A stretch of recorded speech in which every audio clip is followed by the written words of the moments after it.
რესო აკეთებინებდნენ.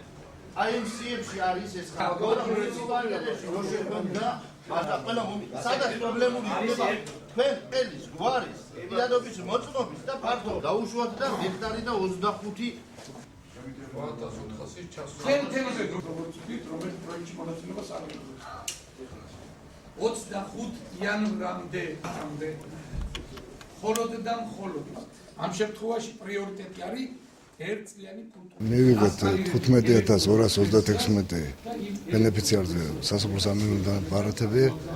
დარჩენილია მისაღები 1464 ბარათი, რომელსაც 7 მარტისთვის უკვე მივიღებთ და ხვალიდან დავიწყებთ გაცემას. ჩამოვიტანეთ ბენეფიციარების ბარათები, სასოფლო სამეურნეო დანიშნულების ბარათები.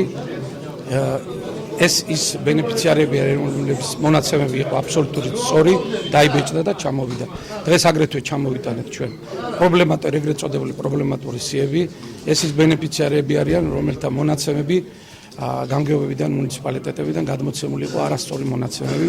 შესაბამისად, დღევანდელი ჩვენი შეხვედრის მიზანი არის რომ აუხსნათ როგორი მეთოდიკით გაასწორონ აღნიშნული შეცდომები, რომ შემდგომში სწორი სიის სახით დაიბეჭდოს მათზე სასოფლო სამეურნეო ბარათი ან აგრობარათები. შეკრებილი ყავს ქედის, ამ შემთხვევაში ქედის, ხელვაჩაურის და ქალაქ ბათუმის შემოერთული ტერიტორიული ორგანოს ხელმძღვანელები, რომლებიც ღებულობენ კონსულტაციას, აზუსტებენ იმ სიებს და გარკვეული ვადებს აძლევს სამინისტრო, სოფლის სამინისტრო, რომ ეს სიები დაზუსტდეს.